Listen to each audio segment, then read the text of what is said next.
इस समय हम खड़े हैं आईटीओ के पास स्थित शहीदी पार्क में और आप हमारे पीछे देख सकते हैं, यह वह पुलिसकर्मी हैं, यह वह उनका परिवार है, यह वह लोग हैं जो दिल्ली पुलिस के सपोर्ट में यहाँ पे आए हुए हैं।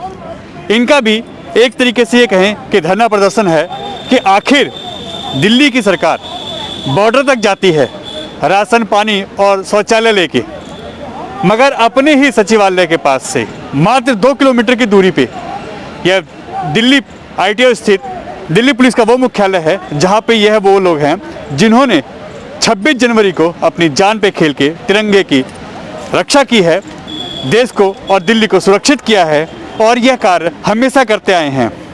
तो क्या केजरीवाल सरकार और दिल्ली सरकार की ये जिम्मेदारी नहीं बनती कि इनका हालचाल पूछा जाए, इनसे भी इनके दुख दर्द को बांटा जाए?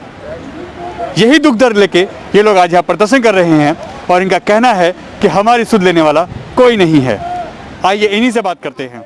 सर, क्या नाम है आपका? Head constable Ashok Kumar. आप उस दिन वहीं पे थे जब ये हादसा हुआ था? जी।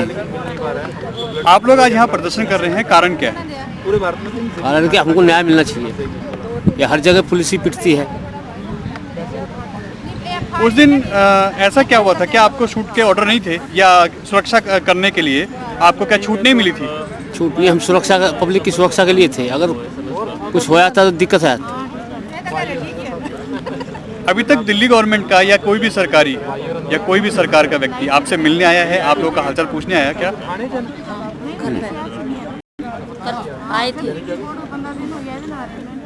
ये बता लोग घर पे या आप लोगों से हॉस्पिटल में मिलने दिल्ली सरकार कोई व्यक्ति आया है, कोई नेता आया है अब तक? नहीं सर, दिल्ली सरकार से कोई नहीं है। हमारे सीनियर ऑफिसर्स हमारे साथ दिन रात खड़े हुए हैं, लेकिन और वो हमें इतना प्रोत्साहित कर रहे हैं, वो मोटिवेट कर रहे हैं। इवन हमारे आदरणीय गृह मंत्री जी भी हमसे मिल के गए हैं। उन्होंने हमें बहुत हमारे कंधों पे हाथ रख के हमें शाबाशी दी है कि आपने लॉ एंड ऑर्डर ड्यूटी में जो संयम बरता है तारीफ के काबिल है और तुम ऐसे ही लगातार जल्दी स्वस्थ होकर दोबारा अपनी दिल्ली की सुरक्षा के लिए उपस्थित होइए। करीब 400 पुलिसकर्मी घायल हैं, फिर भी आपके ऑफिस के दूरी दिल्ली सरकार के जो ऑफिस है मात्र 2 किलोमीटर का है और आपका हालचाल जानने के लिए दिल्ली सरकार का कोई व्यक्ति नहीं आता। बॉर्डर पे राशन पानी लेके पहुंच जाते हैं, कैसा लगता है?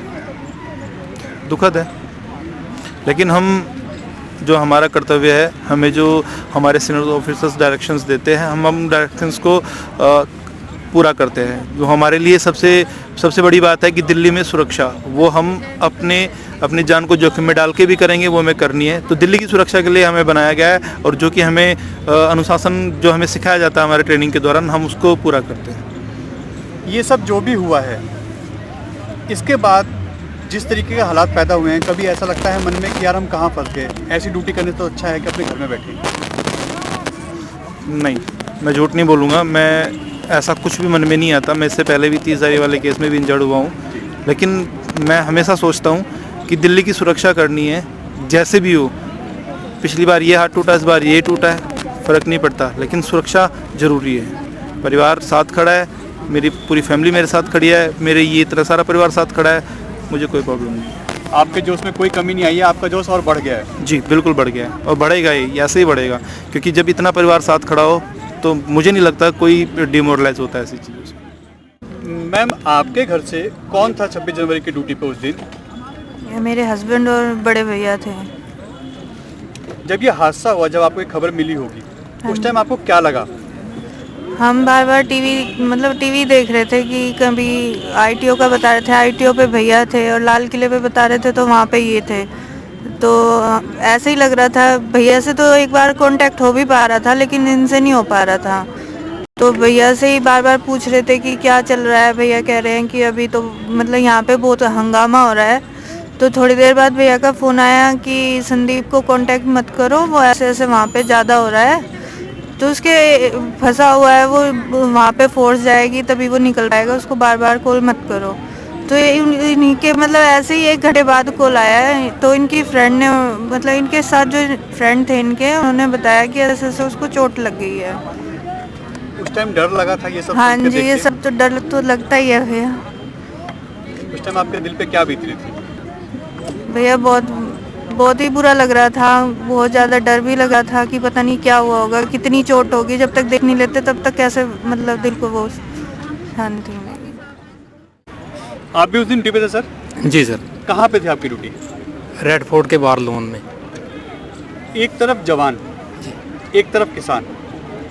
उस दिन आपके लिए कितनी बड़ी बात थी, और आप लोगों के शायद ऑर्डर भी थे अपनी सुरक्षा में, उन अपने आप को सेव करने के लिए, उन पर फायर करने के?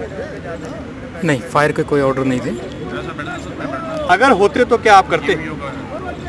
देखो, एज पर ऑर्डर हमें जो भी ऑर्डर है उसका तो पालन हमें करना ही होता है, लेकिन ऐसे कोई ऑर्डर नहीं थे। हमें सिर्फ यही था कि पीसफुली जो एजिटेटर्स वहाँ पर थे, रेड फोर्ट के ऊपर थे, नीचे थे, उनको पीसफुली वहाँ से रिमूव करने की सिर्फ और यही ड्यूटी थी हमारी। जो कि हम आगे बढ़ रहे थे, उनको हटाने की कोशिश कर रहे थे,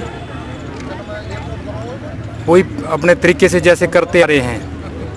किसी को कोई आभास नहीं था कि इस तरह से हो सकता है ऐसा इतना बड़ा इंसिडेंट, क्योंकि आमतौर पर मैंने अपनी सर्विस में ऐसा कभी देखा नहीं। अचानक से उन लोगों ने चारों तरफ से घेर के और अटैक करना शुरू कर दिया। कुछ समझ में नहीं आया, ऐसी स्थिति हो गई कि जान बचाना मुश्किल हो गया हमें। आपके कहाँ भागने का रास्ता नहीं मिला। मेरे चोट इस मेरी एल्बो में आई है, फ्रैक्चर है, ऑपरेशन हुआ है तीर्थराम हॉस्पिटल में। अब आगे का डॉक्टर देखेंगे इसको जो भी है। दिल्ली गवर्नमेंट का या सरकार का कोई व्यक्ति आप लोगों से मिलने नहीं आया, आपका हालचाल लेने नहीं आया, क्या बुरा नहीं लगता? इसके बारे में हम क्या कह सकते हैं, कुछ नहीं कहूँगा। दुख तो होता होगा, क्योंकि आप पुलिसकर्मी के अलावा एक इंसान भी। लगता है दुख सर? लगता है। मैं आपके माध्यम से ये कहना चाहूँगा कि जो भी एजिटेटर्स हैं, जिस तरह से भी गलत भ्रांति जिसको भी है, जो भी उनका मकसद है, उस तरीके आक्रामक तरीके से उनको ना अख्तियार करके उनको पीसफुली अपनी मीटिंगों से इसका सोल्यूशन करना चाहिए। तो इस तरह से जो पुलिस का नुकसान हो रहा है और हमारे ऊपर बार बार अटैक किए जा रहे हैं, इससे किसी को कुछ नहीं मिलेगा, सिर्फ हमारे परिवार को लॉस है इसमें, और अपने डिपार्टमेंट को भी लॉस होएगा। इससे कोई फ़ायदा होने वाला नहीं है। हमने जी सुरक्षा चाहिए और कुछ नहीं चाहिए। कब ने कुछ तो डंडे कुछ भी आ जाए वही मारेंगे पुलिस के, तलवार लड़ाई झगड़ा हो रहा, उन्हें भी अपने हथियार उठाने का टाइम मिलना चाहिए, वो भी अपनी सुरक्षा कर सके। उनका ये नहीं है कि मतलब अपना बचाव नहीं कर सकते। क्यों नहीं कर सकते वो? जब उनके लिए उनके हाथ बांध देंगे तो अपना बचाव कैसे करेंगे? ये कोई भी अफसर है, उनके लिए इजाजत होनी चाहिए कि अपना बचाव खुद कीजिए। क्यों नहीं करेंगे वो? क्या है उनकी मजबूरी? जब वो इतनी जनता को बचा रहे हैं तो क्या खुद को नहीं बचा सकते? लेकिन इनके साथ घोर अन्याय हो रहा है ये कि जो मत उठाओ हथियार मत लो। पुलिस पिट रही है, क्यों पिट रही है वो? उनका क्या कसूर है? लाल किले पर 58 साल का ऊपर से कूद रहा है, वो टूटेगा नहीं तो क्या होगा? अपनी जान बचाने के लिए क्या नहीं करेगा वो? तो ये उनके साथ बहुत अन्याय हो रहा है। जहाँ जाए 30,000 जाए तो पुलिस पिटी, टीचरों के साथ हुआ तो पुलिस पिटी। अब तो क्यों पुलिस वालों के साथ ऐसा क्यों हो रहा है? ये तो बहुत सरासर गलत है, ये बिल्कुल नहीं होना चाहिए। और हमें क्या चाहिए? हम इसीलिए तो आए हैं, हम भी उनकी फैमिली से, हमारे भी हस्बैंड हैं उसमें, उनके साथ इतना बुरा नहीं होना चाहिए। सेवा करेंगे तब ठीक होंगे। इस उम्र में देखिए अपने क्या हाल हो रहा है। 50 साल के 55 साल के आदमी ठीक हो जाएंगे, देखो जो पैर हाथ टूटे उनके, जो ये गिरे हैं ये लाल किला से। हाँ गलत है ना, बहुत न्याय है जी। सरकार को या तो पहले सोचना चाहिए, संभलना चाहिए। क्यों बुलाए इनको अंदर? यार उनको जो बुलाया वो देखते हैं उग्रवादी है कि कौन है। लाल किला के रास्ते का पता नहीं है उनको। यार झंडा उतार के फेंक दो, ये सरकार चुप हो गई। अब ये कितना गलत किया, बहुत गलत किया है, बहुत गलत किया। कहाँ जा रखे थे? फिर के पुलिस वाले, फिर भी पुलिस वाले, फिर के पुलिस वाले वहीं थे, वहीं कट रहे थे, पिट रहे थे। पुलिस वालों को कुछ ऑर्डर भी ना, पुलिस वालों का हाथ में जोड़े, नीचे वालों को कैसे करेंगे पुलिस वाले? या बताओ आप। पुलिस के अंदर क्या ताकत नहीं है? पुलिस चाहे तो क्या नहीं कर सकती? कुछ कर सकती है, पुलिस इतनी ताकतवर है, हर कुछ कर सकती है।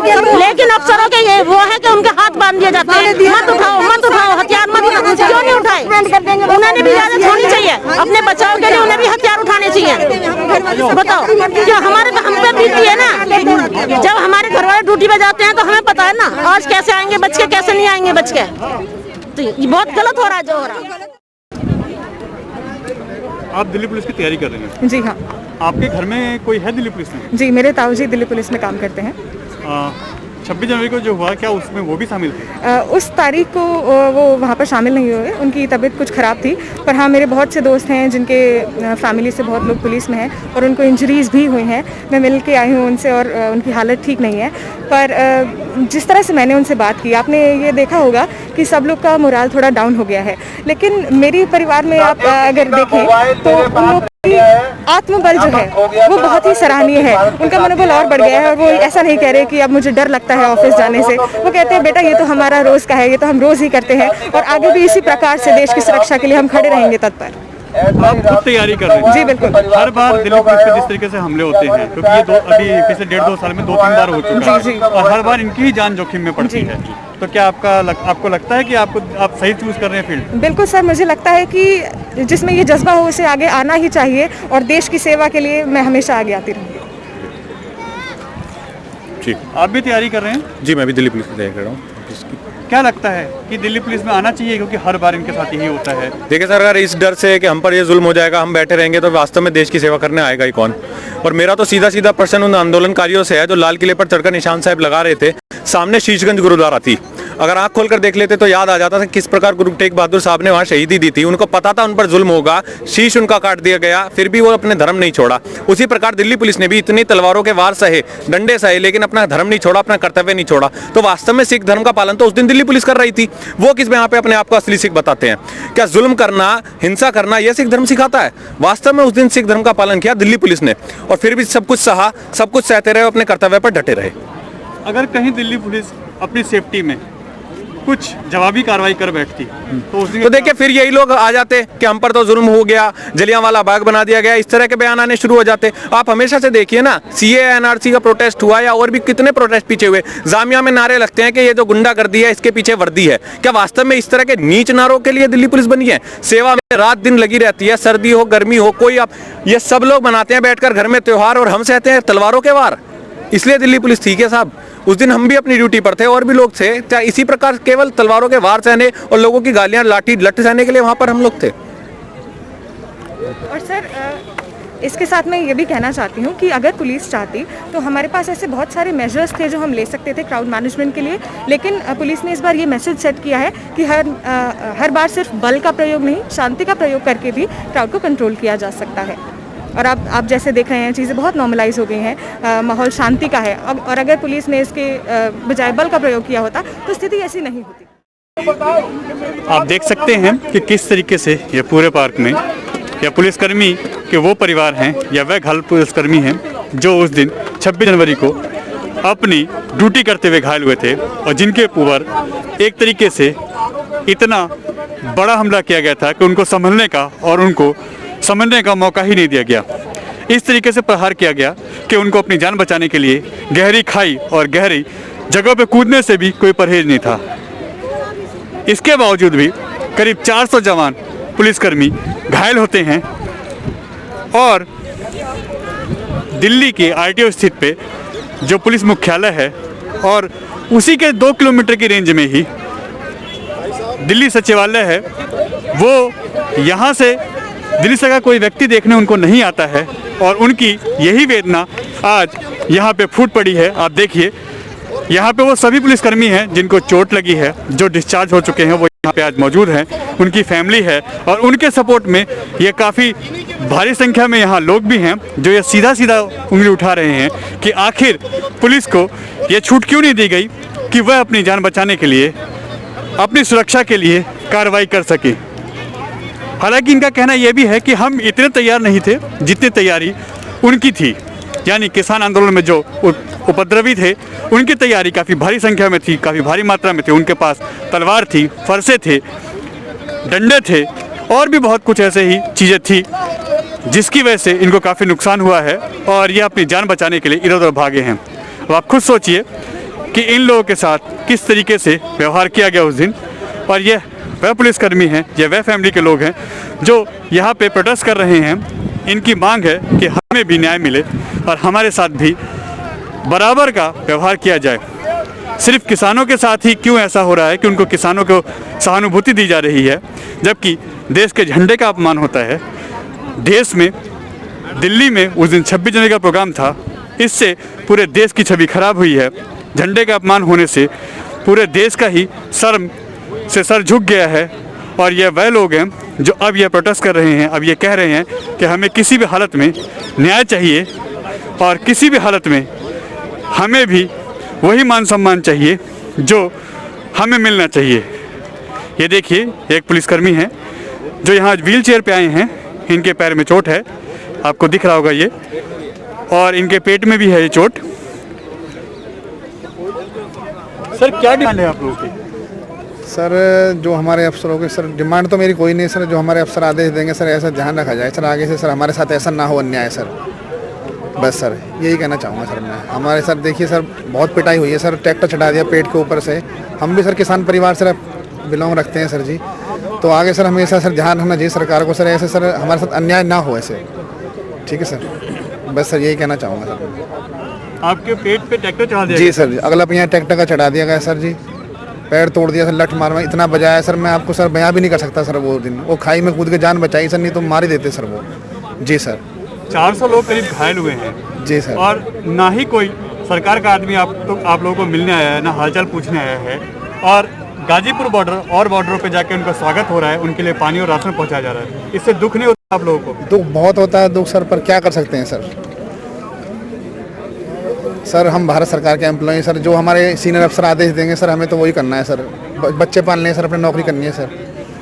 मगर हर बार ऐसा ही क्यों होता है कि पुलिसकर्मी या सुरक्षाकर्मी या जवान ही हमेशा मरने के लिए आगे छोड़ दिए जाते हैं सर? उनके ऊपर ही अटैक हमें तो नौकरी करनी है सर, आगे भी सर करते रहेंगे सर, और अगर मौका मिलेगा सर हम सर अपनी जान भी दे देंगे देश के लिए सर, हम पीछे कभी नहीं हटेंगे सर। जी सर।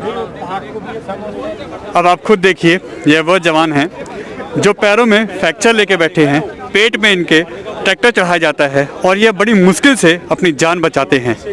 और हर बार इन्हीं लोगों के साथ ऐसा क्यों होता है? चाहे वह दिल्ली का कोर्ट का मामला हो, जब वकीलों और पुलिस के बीच में प्रदर्शन हुआ था, उनमें भी इन्हीं के ऊपर हाथापाई हुई थी, इन्हीं को चोट पहुंची थी। और ऐसा ही टीचरों के साथ जब हुआ था, तब भी यही नुकसान में रहे थे। और अब जब देश की और दिल्ली की सुरक्षा की बात आती है, तब भी इन पे ही ये सारी जिम्मेदारी डाल दी जाती है और यही बेचारे अपनी जान पे खेल के, अपने आप को जख्मी करके, अपना नुकसान करके, अपने हाथ पैर में चोट खा के, फिर भी देश के तिरंगे की और दिल्ली की सुरक्षा करते हैं। और इनका कष्ट यही है, इनका दुख यही है कि इनकी सुनने वाला, इनकी सुध लेने वाला कोई नहीं है। News Bharat TV, Delhi.